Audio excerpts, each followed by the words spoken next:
Vámonos.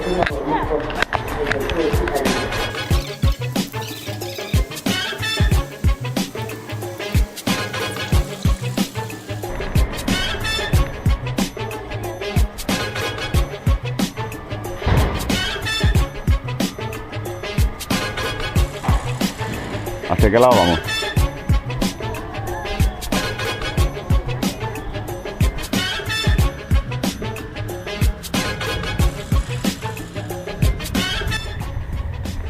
¡Wow! ¿Qué coño es esto, tío? Es tochísimo.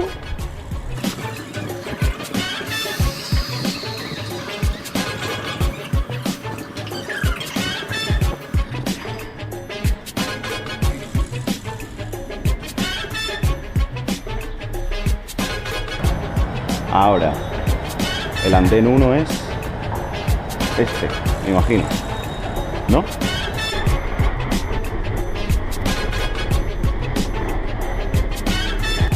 Estamos en Montequinto, vámonos. Vale, siguiente pregunta. Hombre, realmente lo difícil de la producción es llevar absolutamente toda la gestión de todo el proceso de cualquier proyecto, ¿no?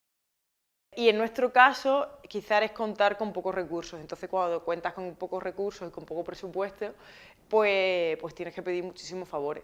Al final nosotros tenemos un equipo mínimo, un material básico para grabar, pero en el momento que los proyectos son más grandes, pues tenemos que pedir muchos favores a la gente, tenemos que incrementar el equipo, y ahora que sí que trabajamos desde hace años con presupuesto, pues lógicamente ya contratamos y lo hacemos todo de manera legal, pero al principio, por ejemplo, con Malviviendo, pues eso eran pedir mucha ayuda, pedir muchos favores, pedir muchos préstamos, ¿no? Tanto de material técnico como de figuración, como de vestuario, atrezo y demás. Cuéntanos un poco de sus inicios en el mundo del audiovisual. Pues mira, a mí me ha gustado siempre este mundillo, desde que era niño. Lo que pasa es que pensaba, bueno, porque en aquellos tiempos era así, que era un mundillo pues al que solo podían llegar algunos, ¿no? Era como jugar en el Barça, era muy complicado. Entonces sí que me gustaba y siempre pues hacía cosas, leía, buscaba en libros, en foros, ¿no? Me informaba porque me gustaba, era un hobby, tenía una cámara que era de mi familia y grababa con mis colegas y tal. Ya cuando llegué aquí a Sevilla y vi que la cosa podía ser posible, estuve en un módulo de realización donde conocí a los chicos que después serían los protas de Malviviendo, y ahí un poco empezó todo a formalizarse y a hacerse un poco más serio. Yo soy licenciada en Comunicación Visual por la Universidad de Sevilla, año 2003-2008. Yo a los 15 años empecé a llevar público a programas de Canal Sur, a los 18 entré a la facultad y empecé a prestarme voluntaria en todos los proyectos que salían paralelo a la carrera y en prácticas de facultad. Me fui de Erasmus y a la vuelta me metí en un curso que era como de verano de periodismo ONG para abarcar más proyectos, y empecé a trabajar también en cortos, no solo de la Facultad de Comunicación, sino de la Escuela de Cine que había antes en la calle Calatrava, de CEADE, de USA, de SAMA, de todas las escuelas que salían. Yo siempre, porque quería hacer contactos y tal, empecé a hacer prácticas también en diferentes productoras, prácticas remuneradas y sin remunerar. Entonces empiezas a meterte en el mundillo. ¿Con esto qué quiero decir? Que hay que tener iniciativa, hay que tener muy claro las aptitudes que se tiene para saber a qué te quieres dedicar. Y una vez que sepas qué te gusta, qué te llena, a qué te quieres dedicar, o sea, especializarte en un departamento, que creo que la especialización es de los mejores consejos que se puede dar, porque nadie puede ser un Juan Palomo en la vida, jamás, nadie. Es centrarte, tener mucha práctica, tener muchísimos contactos y intentar ser el mejor. ¿Para qué? Para cuando de repente haya un puesto vacante en un proyecto que haya con presupuesto y remunerado, pues piensen en ti.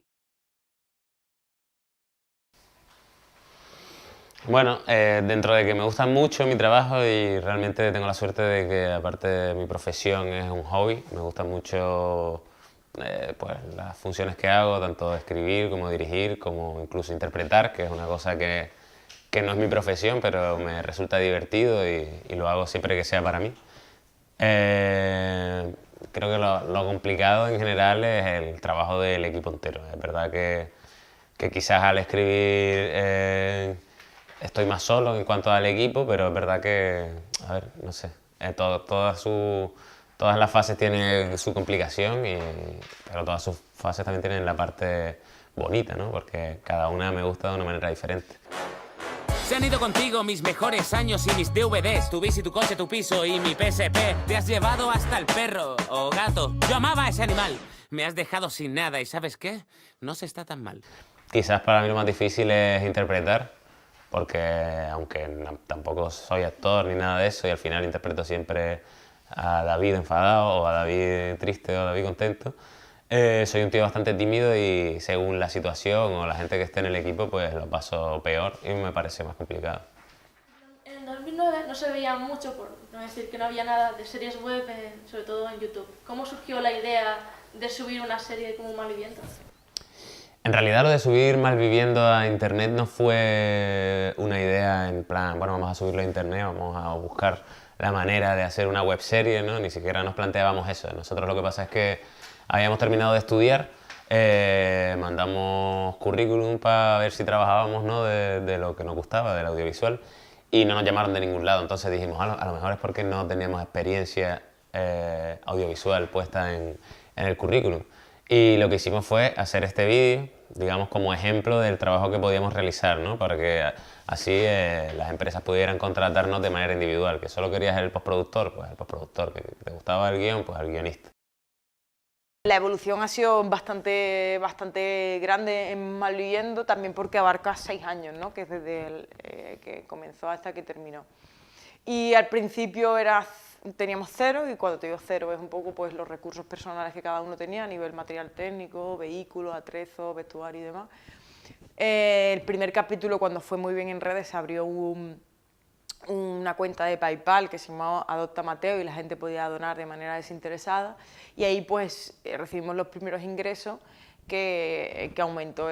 Por ejemplo, el segundo capítulo tuvo 100 euros, el tercer capítulo 150, el cuarto capítulo 300, ¿sabes? Pero muy poquito a poco y muy progresivo.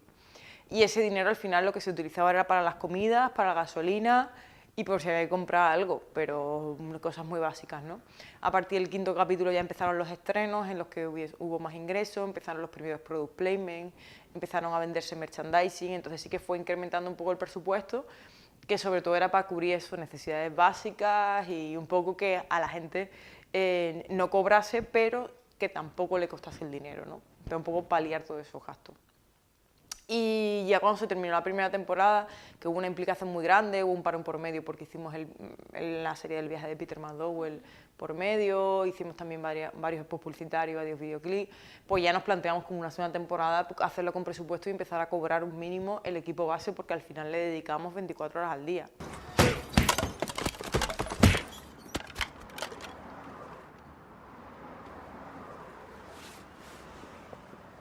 ¿Kaki? ¿Y yo, negro? ¿En tu barrio no te respetan o qué? Entonces dijimos, bueno, pues vamos a subirlo y vamos a poner el link en el currículum para que así puedan llegar rápidamente. Y realmente pues no nos llamaron de ninguno de esos trabajos, pero tuvimos la suerte de que en la primera semana habíamos superado las 100.000 vistas. Entonces dijimos, o sea, esto puede ser un interesante camino alternativo y decidimos tirar por ahí. Y bueno, hasta hoy. Fuimos eso, nos otorgamos un presupuesto mínimo, te creció un sueldo mínimo a cada uno, que era muy bajito, pero bueno, ya nos daba al menos para vivir y no tener que trabajar de otra cosa. Y la ayuda, sumido a más product placement, después empezamos a encontrar patrocinadores y demás, pues ya los capítulos sí que tenían un presupuesto entre 3.000 y 5.000 euros.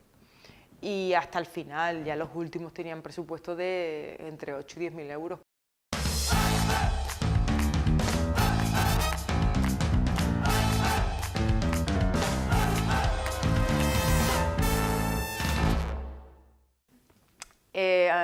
Entonces, ya te digo, fue como una evolución muy grande y en medio de eso pues hicimos Flaman, hicimos muchísimos spots publicitarios, hicimos muchísimos videoclips, hicimos también Obra 67 también fue, Power Wonders. y no me acuerdo. Y sobre todo hicimos giras, viajamos muchísimo. Fue una pasada porque fueron unos años muy guays en los que Malviviendo pues fue un boom, fue como de hecho a día de hoy la serie de habla hispana más vista del mundo, ¿no? Y eso. El tema de cómo movisteis Malviviendo en marketing y todo eso, ¿cómo fue? Pues al principio fue súper sencillo, se le creó en el estado del Messenger, que es como súper antiguo, por 20, ¿sabes? Que empezaban a aparecer las redes sociales, te hablo de 2000, su final 2008, principio 2009. Facebook todavía no había entrado, pero faltaba poco, estaba entrando, pero sobre todo eso era Messenger 20 y un mailing, que era mandar a todos los mails de contacto.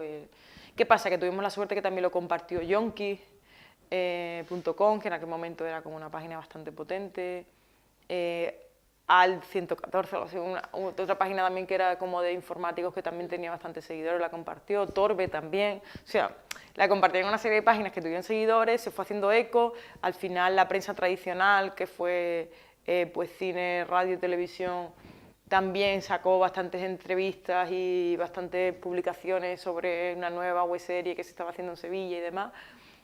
Bueno, el término webserie se acuñó de hecho más tarde. Al principio se llamaba serie de televisión para internet, fíjate que... Entonces fue como muy sobre la marcha, nadie sabía cómo había que hacer un marketing online realmente, o ¿sabes? Una distribución online. Y tampoco teníamos dinero para invertir, ¿sabes? En otro tipo de distribución, entonces fue todo muy sobre la marcha y funcionó, con Malviviendo funcionó muchísimo el boca a boca. Siempre hemos intentado no pedirle el dinero al espectador, sino a los sponsors, ¿no? Digamos, intentábamos buscar patrocinio, que marcas apostaran por nosotros a cambio de publicidad que podían sacar de nuestros productos y más o menos financiábamos por ahí. Ya sabemos cómo se difundió Malviviendo. Ahora, ¿cómo difundéis a día de hoy vuestro producto? Pues cada uno es diferente, porque nosotros ya desde hace años, producción propia, la última que hicimos fue Entertainment. Ahora sí, un reality de nosotros aquí en la productora, trabajando el día a día, en fin, como los que echan en Explora, sí, reality de... ¿Grabado aquí en la oficina? Que después le vendimos los derechos de emisión a Fluxer y con Fluxer hicimos la segunda temporada en coproducción, Fluxer Different. ¿Qué pasa? Que en el momento que tú ya firmas, por ejemplo, pues Entertainment fue a través de Fluxer, entonces abarcas las redes sociales tanto nuestras como las de Fluxer y A3 Media, ¿no? Por ejemplo, ahora con Mambo está detrás Teleplace, que es la plataforma digital de televisión española, entonces ya en cada contrato se acuerda un poco cómo va a ser esa distribución. Nosotros normalmente compartimos todos los proyectos que hacemos, sobre todo los proyectos que nos han dejado libertad creativa y de los que estamos orgullosos, pero nosotros lo compartimos paralelamente a lo que haga el canal que ya le pertenece el producto. Entonces normalmente ese canal pues tiene una serie de medios, ¿sabes? Es verdad que el público español es complicado para pagar, sobre todo después de haberle entregado ese mismo producto gratis durante un tiempo. Entonces mi manera de ver las cosas me basaría un poco en los seguidores que tenéis para conseguir sponsor y conseguir el dinero por ese lado, añadiéndole publicidad a vuestro producto. Para mí lo más correcto es que paguen las marcas, en realidad. ¿Qué consejo podría darnos a la hora de querernos abrirnos al mundo audiovisual? ¿Cómo darnos a conocer? Pues al final, mira, yo cuando arranqué no existían las redes sociales, internet existía, pero bueno, te quiero decir, no existía YouTube, por ejemplo, te quiero decir, era mucho, la verdad que me cuesta, echar la vista, porque claro, yo tengo 32 años, yo empecé un poco a trabajar de gratis mucho a los 18 y se puede decir que lo compatibilicé con ser camarera, azafata, tal, pero a partir de los 21, 22 ya me dediqué al audiovisual. Y me parece sorprendente, o sea, ya os digo, la diferencia, por ejemplo, a la hora de alquiler material técnico de ahora con lo que yo alquilaba, a día de hoy se compró una súper buena cámara, ¿no? Yo recuerdo que eso, lo que os estaba contando antes, el alquiler de la primera cámara de un primer corto que hicimos en la facultad me costó 3 días 1.500 euros y era DVC Pro HD. A día de hoy con 1.500 euros te compras una buena cámara, no solo Full HD, incluso te dirías que hasta 4K, ¿no? Entonces, como decir, ostras, cómo han cambiado las tecnologías y qué rápido va todo.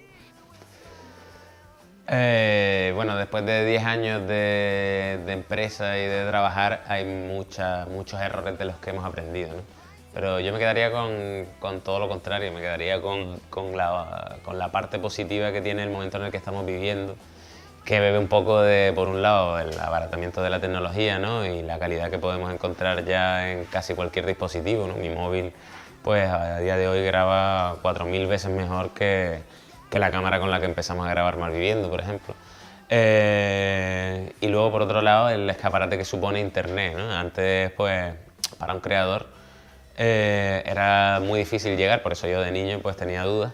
Era muy difícil llegar al espectador porque no dependía solo de un botón como ahora, sino dependía de que se lo mandaras a una productora y entonces unos ejecutivos decidieran si sí o si no, o mandar a un festival y pasar una preselección y que decidieran que tu trabajo sí podía pasar a formar parte del festival. Antes era muy complicado llegar al espectador, que al final es lo más importante de este trabajo. Ahora estamos a un botón de eso y creo que hay que aprovecharlo. Nosotros la verdad es que empezando aprovechamos esa puerta y nos salió bien, y después de nosotros han venido un montón también. Entonces creo que habría que aprovechar eso y hablaros de los errores que podáis cometer. Bueno, simplemente deciros que una de las leyes que nosotros tenemos aquí es que a nosotros, ¿sabes? Es verdad que independientemente del público o no, lo importante para nosotros es que a nosotros nos guste lo que estemos haciendo en ese momento. Realmente tenemos la suerte de que a nosotros nos buscan más por la autoría casi que por ser una productora al uso. Entonces es verdad que tenemos la suerte de hacer cosas que nos apetecen, y eso es un poco el secreto de que todo vaya bien. Errores cometeréis todos, pero aprenderéis de cada uno. En realidad hay que cometerlos para después hacerlo rápido. Pues esto sería eso lo que hago. Pues nada, Muchísimas gracias. a ti. Muchísimas gracias. Nada.